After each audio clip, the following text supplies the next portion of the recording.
Montaje de un sistema para capturar la conductividad tisular. Vamos a ver el diseño de una caja para hacer medidas de la conductividad, aunque también se pueden hacer medidas de la impedancia.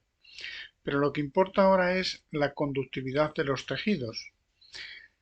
Se pueden obtener valores, pero a veces no es necesario. Simplemente con ver si conduce mucho o poco, ya a la hora de hacer una exploración tenemos información suficiente. La caja básicamente consiste en lo siguiente. Hay una entrada y hay una salida. En principio, como se va a hacer con corrientes que van a tener poca intensidad y poco voltaje, está pensada para no superar los 2 vatios de potencia, pero vamos, es muy difícil superarlo con lo que vamos a hacer, ¿no? Y esta caja consiste en que por aquí entra un cable, hay aquí un punto de parada donde se conectará una sonda de osciloscopio, continúa un conmutador con 6 posiciones, de tal manera que si estuviera en esta primera posición habría una continuación del circuito con otro conector en el cual se puede asir también una punta del osciloscopio. Luego un canal del osciloscopio vendría aquí y nos va a medir la onda, digamos, correspondiente a la intensidad, que sale por aquí y va a ir a otra que ahora veremos. Este conmutador va a tener una sucesión de resistencias, de tal manera que si está en la primera posición no entraría en juego ninguna resistencia. Habría un paso total, con resistencia cero, conductividad total. Aquí entrarían en juego una sucesión de resistencias, de tal manera que la primera es de 10 ohmios, que está aquí. La segunda es de 100, que si nos vamos a esta posición, a la tercera posición, sumamos la primera con la segunda, lo cual significa que tendríamos 110 ohmios. Si nos vamos a la cuarta posición, hemos sumado 330, lo cual en conjunto tendríamos 440 ohmios. Si nos vamos a la quinta posición, hemos sumado 470. Total tendríamos, desde aquí hacia la derecha, 910 ohmios. Y en la última, que vamos a sumar, una de 560 ohmios, que en el momento que pongamos el conmutador en la sexta posición, en total, la suma total será de 1470 ohmios.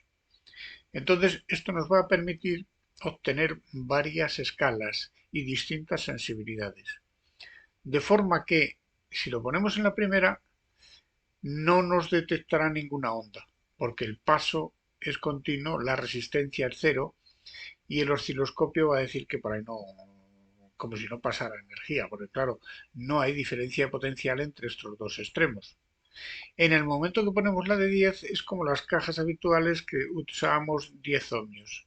Saldrá una onda muy pequeña, pero a veces medir ondas pequeñas no es fácil. ¿Qué ocurre? Que le vamos aumentando resistencia y al aumentar la resistencia las ondas que capta el osciloscopio cada vez son mayores y más fáciles de ver y de analizar. Dependiendo de la zona del paciente, pues le vamos a poner más sensibilidad o menos sensibilidad y las ondas serán más amplias o menos amplias. Podemos escoger.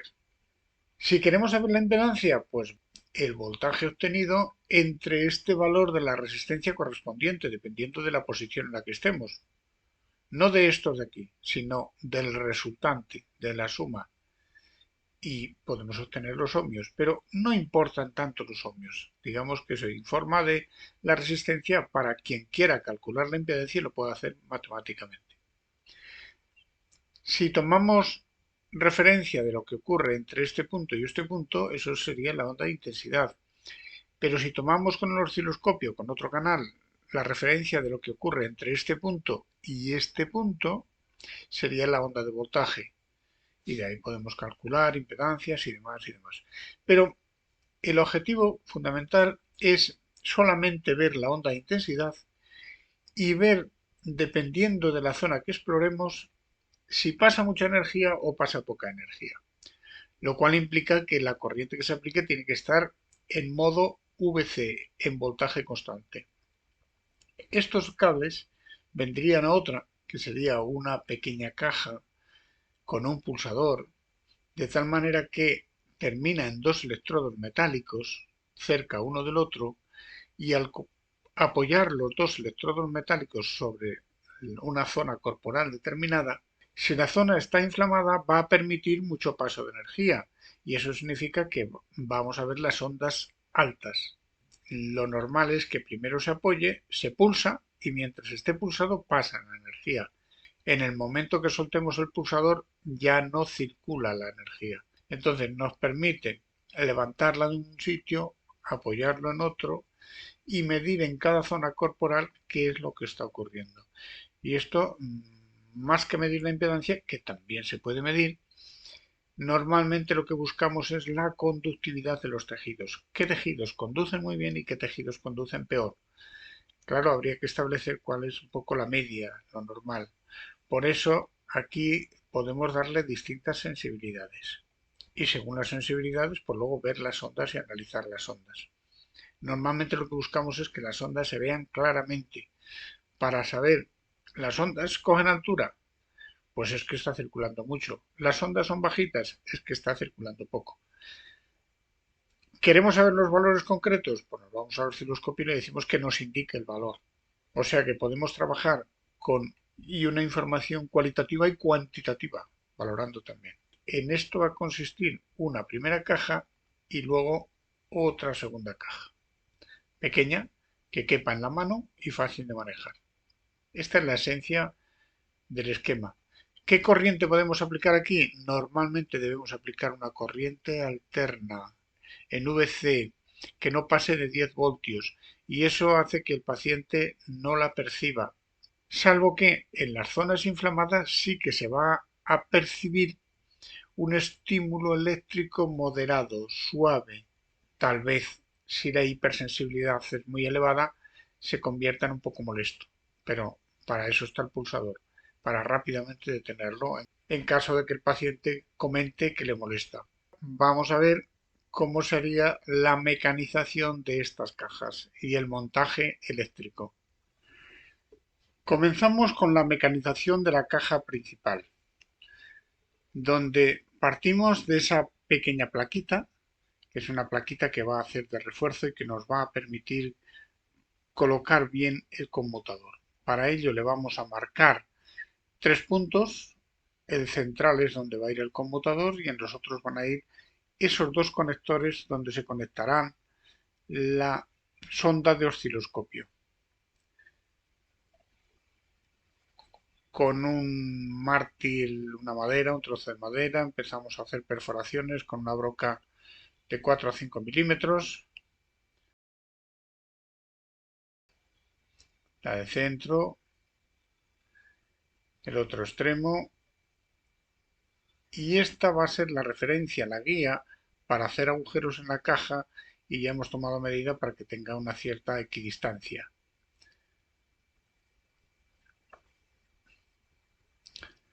Ahora ya en la caja la sujetamos y esa chapa nos va a hacer de guía para perforar la caja.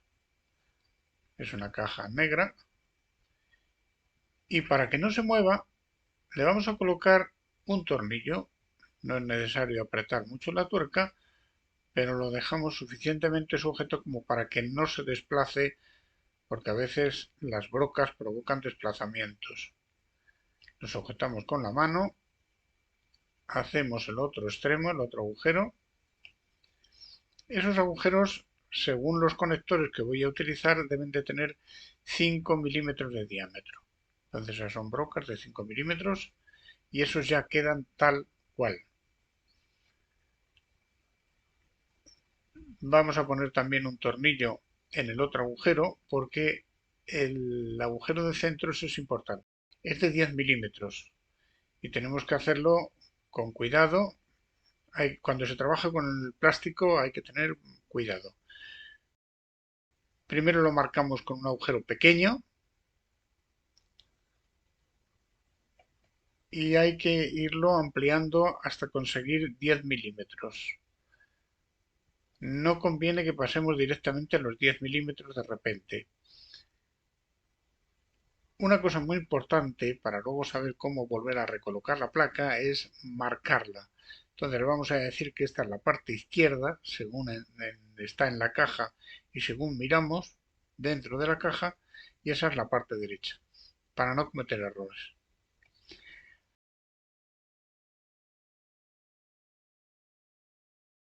Ahora hay que agrandar el agujero de centro porque ahí va a ir el conmutador y el conmutador necesita 10 milímetros. Entonces lo agrandamos con una broca y vamos a hacer una más grande. Hay que hacerlo en 2 o 3 veces. Si lo hacemos en una vez, como vemos, el plástico se desgarra. Hay que hacerlo despacio, hay que tomárnoslo con calma. Y comprobamos que la rosca entra, cabe, va justo. Muy bien, es lo suyo.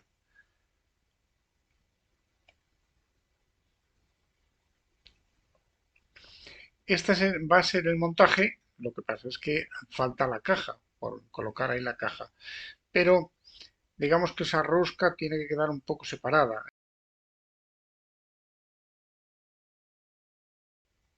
Ahora vamos a marcar las entradas y las salidas. Hay que buscarse algún artilugio, alguna forma de que todo caiga y quede equidistante.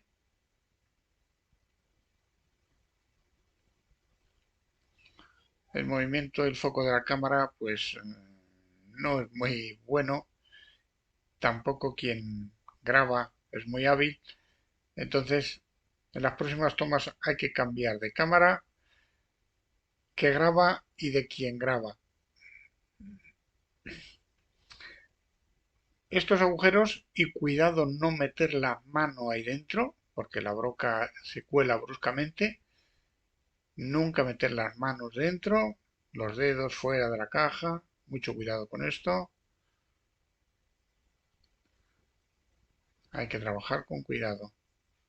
El plástico es fácil, pero también tiene sus peligros. Otro intento para agrandar. No se deben de hacer con taladros con brocas con mucha velocidad, velocidades lentas. El plástico con velocidades rápidas se destroza. Tienen que ser velocidades lentas. A un lado normalmente los agujeros son de 8 milímetros y al otro he puesto unas que requieren más, que requieren 12 milímetros. Entonces, para esos de 12 milímetros, los 12 milímetros de 10 a 12 hay que hacerlo un poco, yo lo recomiendo hacerlo manualmente, porque el plástico es lo suficientemente blando. A veces sujetando el taladro, fijando el taladro y girando la placa con relación al taladro, también es buena opción.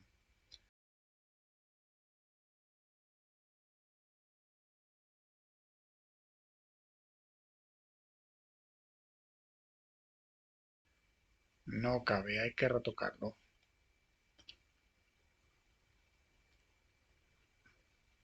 A veces las esquirlas del plástico son suficientes como para que no entre y ya está. Ya tenemos un conector hembra de seguridad.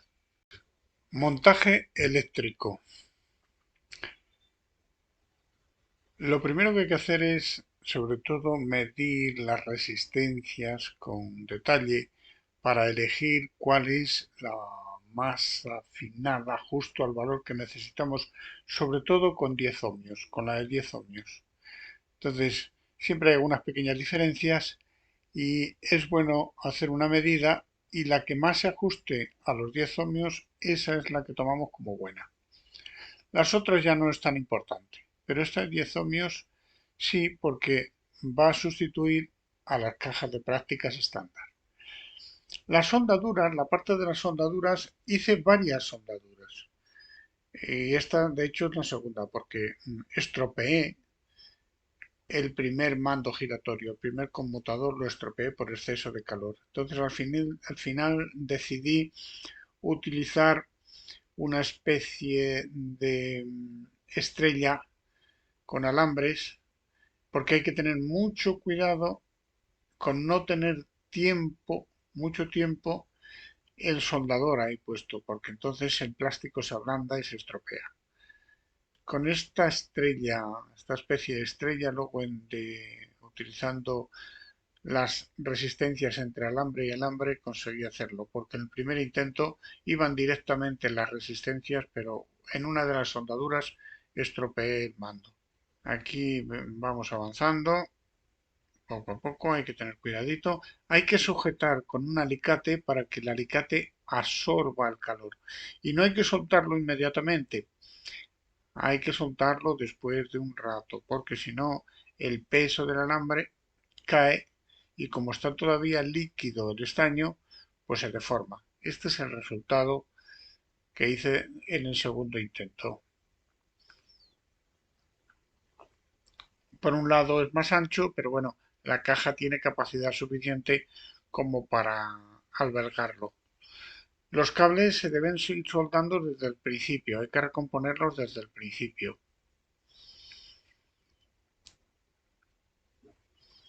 Soldaduras rápidas y bien hechas y seguras. El vástago del conmutador hay que cortarlo para que quepa a la altura del mando giratorio, claro. Hay que tomar una medida y se corta. Si se deja muy largo, el mando queda muy fuera. Y si se deja muy corto, a veces los tornillos no lo prensan bien y se escapa. Entonces hay que tomar medida con cuidado. La profundidad primero del mando y según la profundidad hay que cortar la longitud necesaria. En este caso es de plástico y es fácil cortar. Ese mando es un mando antiguo, pero es muy bueno. Tiene dos tornillos y con los dos tornillos la sujeción es mejor.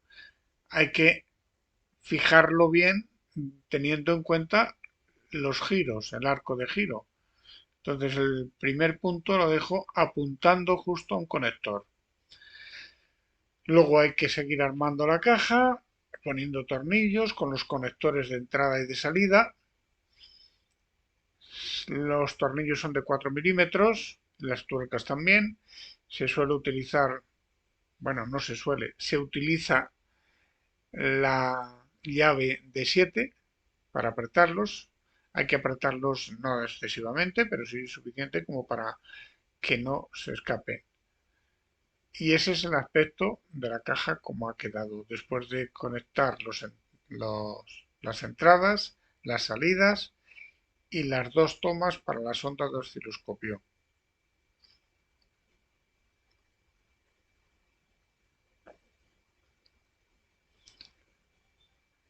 Ahora se procede a hacer una medida de las distintas resistencias por si acaso alguna ha fallado, está mal soldada, está cambiada de lugar, por si hay que hacer alguna recomposición. Y parece que todo queda perfecto. Se sujeta, se tapa, se colocan bien los tornillos, se orientan bien, que no vayan torcidos, que no estropeen la, la rosca de abajo, que vayan bien orientados. Y bueno, poner tornillos no es nada del otro mundo.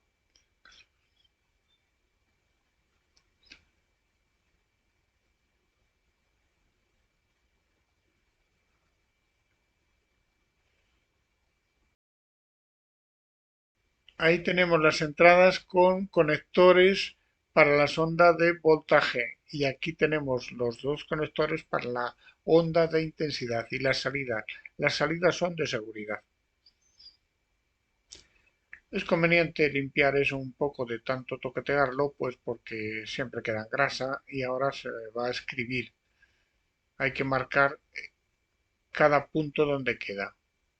Ese es el segundo, el tercero. ¡Ay! Y una gota. Bueno, habrá que limpiarlo y luego a ver cómo se puede reparar bien. Pero bueno, ya buscaremos una solución. Seguimos marcando los puntos por lo menos para saber cuál es el segundo, tercero, cuarto y quinto. El primero, pues es como continuidad, es decir, es que continúa el cable. Sin embargo, el segundo ya es la resistencia de 10 ohmios. Ahora vamos a ver la caja para el palpador, la parte que va al paciente. Es una caja sencilla, barata, se puede buscar una más con aspecto más profesional, pero vamos, para hacer pruebas, esta es sencillita, es una caja de montajes eléctricos sobre pared, pequeña, para ahí van los cables, por ahí entran los cables y esa va a ser la estructura.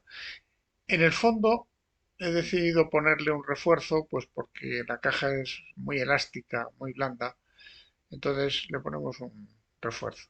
Y vamos a empezar a hacer agujeros para colocar. Aquí, eso es la perforación del refuerzo más duro de la caja. Ahí está. Es bueno cuando vamos a hacer otro agujero colocar momentáneamente un tornillo porque así no se desliza, no se desplaza y coinciden todos los agujeros. Quitamos el tornillo y ya queda libre. Y también otra de las cosas buenas es marcar cómo debe ir esa chapa dentro de la caja. Porque si le damos la vuelta luego no coinciden los agujeros. Ahora se va a proceder a hacer la perforación para el pulsador. Se comienza con una broca pequeña, luego con una broca mediana y cuidado con los dedos que no se metan dentro de la caja y ya la broca grande. Y esta es importante hacerlo bien, que no queden esquirlas de plástico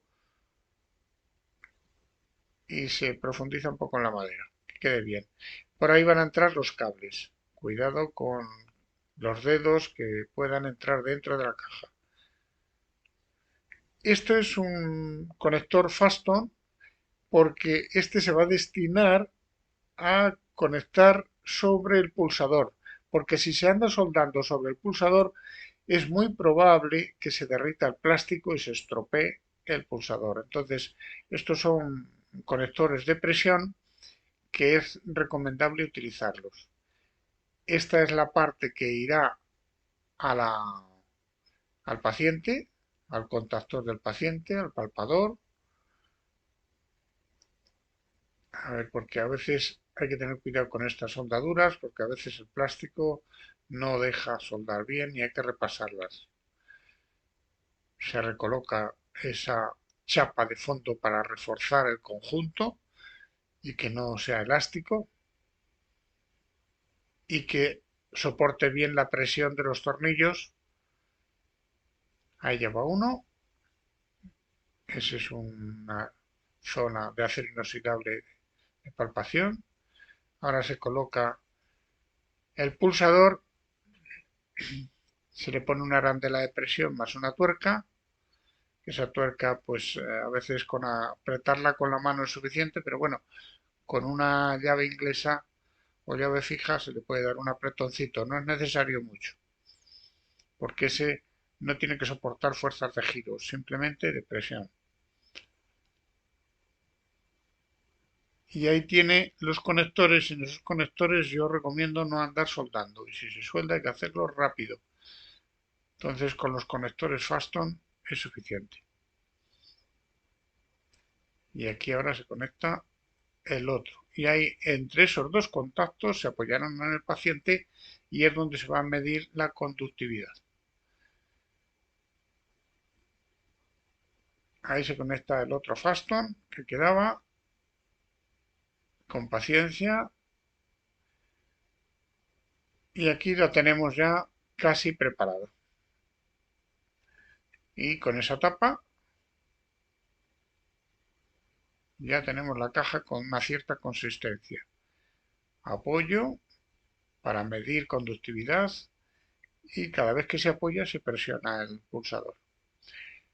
Ahora faltan colocar unas hembrillas Yo prefiero colocar unas hembrillas porque garantizan mejor sujeción, esas hembrillas aéreas. Esto requiere bastante estaño, son fáciles de soldar. Vamos a soldar la otra. Ponemos el cable. Hay que tener cuidado de primero colocar la caperuza.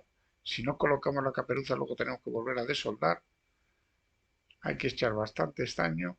Ese giro que hago es para dar más calor, se derrite más el estaño y se reparte el estaño bien por toda la zona. Y ahora hay que colocar las caperuzas. Un primer intento entra, luego el segundo hay que apretar fuerte y hay que buscar la forma de que entre a presión forzando, presionando intensamente. Esos garantizan muy buen contacto. Ya lo tenemos preparado. Ya tenemos la caja dispuesta.